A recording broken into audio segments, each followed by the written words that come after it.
Hi friends, তো আজকে আমরা যাব আমাদের পার্শ্ববর্তী উপকূলীয় এলাকায়, যেখানে নদী দিয়ে ঘেরা, যেখানে যেতে হলে নদী ছাড়া কোনো উপায় নেই। ওইখানে আমরা যাব নৌকা বহনকারী, নৌকা দিয়ে ওইখানে যেতে হবে। তো আমরা আজকে যাচ্ছি সওদাগর কান্দি মাঠে খেলা একটি ফ্রেন্ডলি প্রীতি ম্যাচ খেলার জন্য, যেখানে মেঘনা নদী পের হয়ে যেতে হবে আমাদেরকে। তো আমরা মেঘনা নদীতে যাওয়ার সময় নৌকা অনেকটা সমস্যা করেছিল, তাই নৌকাটা ডুবে যাওয়ার বই ছিল, তাই আমরা আবারও একটি নৌকা চেঞ্জ করে নিয়ে নেই। অনেকেই বই পেয়েছিল যে নৌকাটা যদি ডুবে যায় তাহলে তো অনেক সমস্যা হবে, তাই আমরা আবারও আরেকটি নৌকা পর্যাপ্ত করে রেডি করে নিয়ে চললাম সওদাগর কান্দির উদ্দেশ্যে। এখানে প্রচুর পরিমাণে ঢেউ আর বাতাসে সুতে ভরা, দেখতে পাচ্ছেন কত নদীর অবস্থা অনেকটাই অশান্ত। এটা হলো মেঘনা নদী। পুলিও সিগন্যাল দিচ্ছে যে এখানে ভয়ঙ্কর কিছু হয়, কিন্তু আমরা যেহেতু ফুটবল, তাই খেলা মিস্টেক করাটা আমাদের অপছন্দ। ফুটবল মানে বিকেলের একটি ছায়া, যা প্রতিটা মানুষের হৃদয়ে গেঁথে রাখা।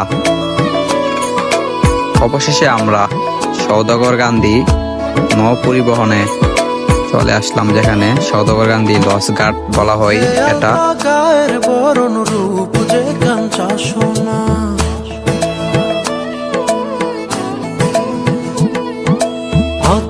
ওইটা হলো সব থেকে স্রোতের জায়গা, যেখানে নৌকার অবস্থা অনেক সিরিয়াস করে দেই। ওইখানে জেলে আপনি বুঝতে পারবেন যে এলাকাটা কিরকম, যেখানে স্রোতের কারণে নৌকা তো বেরোনো যায় না, নদী পার হওয়ার জন্য বড় একটা সমস্যার কারণ। দেখুন কি ঢেউ আর কি সমস্যা হয়ে দাঁড়ায় এখানে। তো আমরা অবশেষে সওদাগর কান্দি ঘাটে উপস্থিত হয়েছি, আমাদের টিমের সকলেও যাচ্ছে। তো আমরা অবশ্যই চলে আসলাম সওদাগর কান্দি উচ্চ বিদ্যালয় পাঠাগার মাঠের সামনে, যেখানে মাঠটা অনেকটাই বিস্তৃত। মাঠটা অত সুন্দর নয়, দেখতে কিছুটা অপরিবেশনীয়। তারপর এখানকার মানুষের ব্যবহার আর সৌন্দর্যে ভরা, তাদের ব্যবহার অনেকটাই ভালো, যারা অনেক সুন্দর খেলেছে। অবশেষে মাঠের মধ্যে প্লেয়াররা নামার সুযোগ করে নিচ্ছে।